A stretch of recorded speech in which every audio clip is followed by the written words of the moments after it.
Welcome to String Instrument Literature Part 2 with your host, Rudolf Haken. This course will cover music for bowed strings from approximately 1825 to the present day.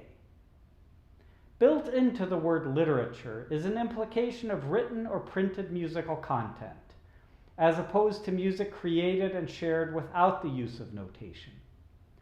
Archaeologists have discovered remnants of notated music from ancient times throughout the world. However, these systems tended to be short-lived due to the cost in materials and labor involved in notating and copying music without the benefit of technology of later millennia. In the early Middle Ages, reading and writing weren't yet valued in Northern European society. Even the most powerful leaders were often illiterate. An example was Charlemagne, the Emperor of France and Germany in the 8th and 9th centuries. Thus, music notation was hardly a topic at the time.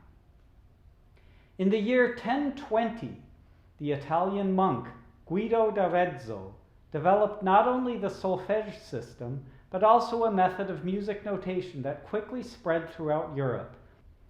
In Guido's own words, "My system reduced the 10 years required to become an ecclesiastical singer to 1 year.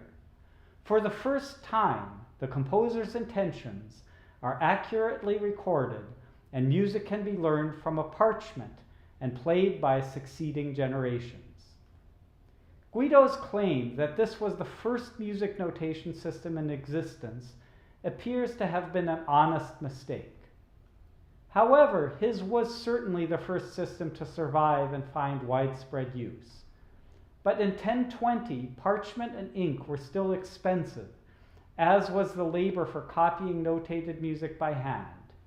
Musical texts thus followed the same path as religious texts of that time in European history. They were primarily the prerogative of religious institutions and of the nobility. The earliest well-known example of a composer making extensive use of Guido's notation system was Hildegard von Bingen, who lived from 1098 to 1179.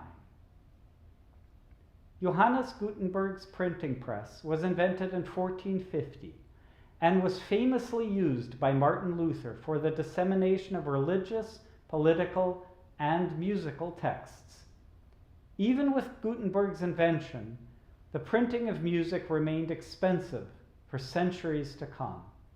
As an example, none of J.S. Bach's compositions were printed during his lifetime, which meant that each copy and each part needed to be written out by hand.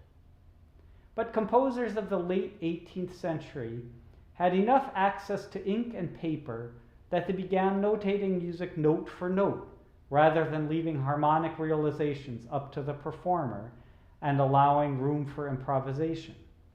By the early 19th century, the printing of music note for note had become widespread, and the notion that music could be categorized as either concert music that was written out or folk music that was learned and shared by ear began to take root.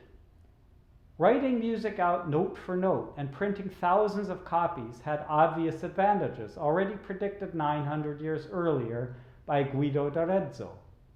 The composer's intentions could be laid out on paper, and complicated symphonic works could be reliably duplicated by any orchestra.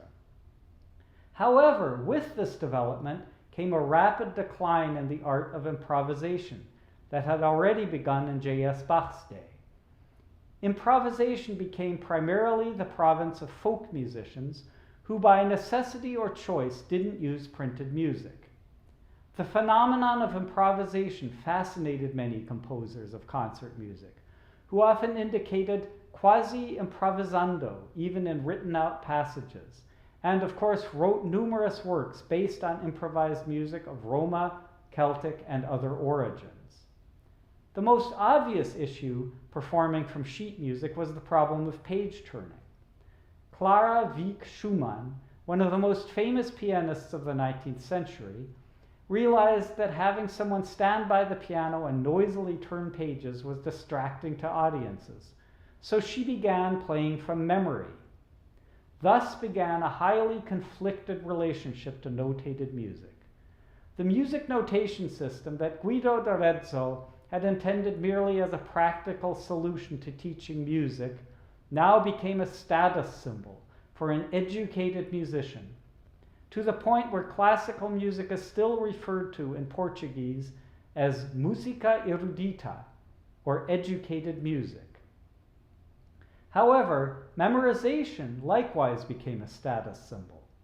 Whereas Clara Wieck Schumann performed from memory merely to spare the audience the distraction of a page turner, she unwittingly set the standard for serious musicians. If you were a serious soloist, you learned all your music note for note from paper, but then memorized it and appeared on stage without sheet music.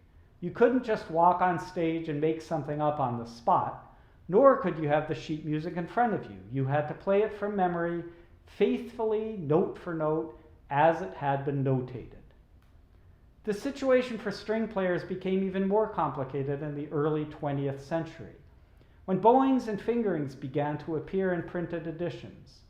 We can see explanations of down bow and up bow symbols in these editions, as those symbols were unknown to many string players.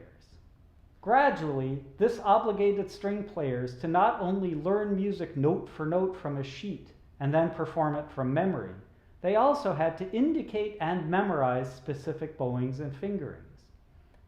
The early 20th century brought technological advances that began to blur the lines between written and non-written music. As an example, Bartók was able to make field recordings of folk music and faithfully notate them to create his Romanian folk dances.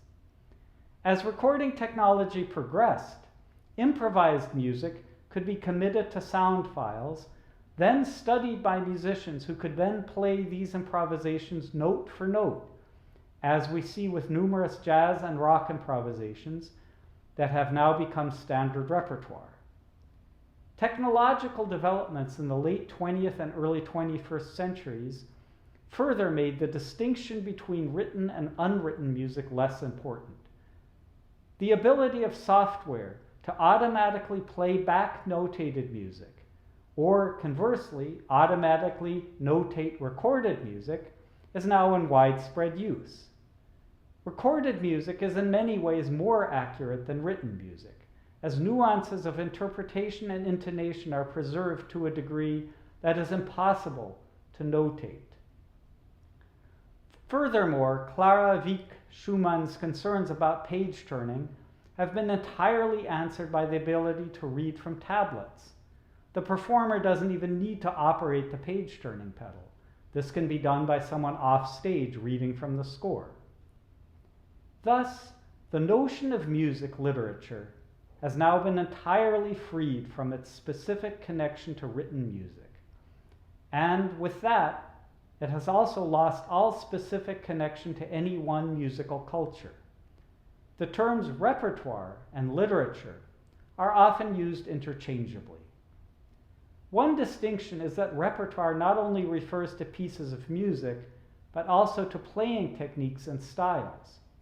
Therefore, the first video on your list for this semester is a recording of Stuff Smith improvising, while the second item is an analysis of his repertoire of improvisational techniques and devices. Each week, you'll submit a reaction paper, giving your impression of the music you've heard, how it relates to other music you know, how it affects you, and how it might influence you. My hope is that you'll enjoy taking this course as much as I've enjoyed preparing it.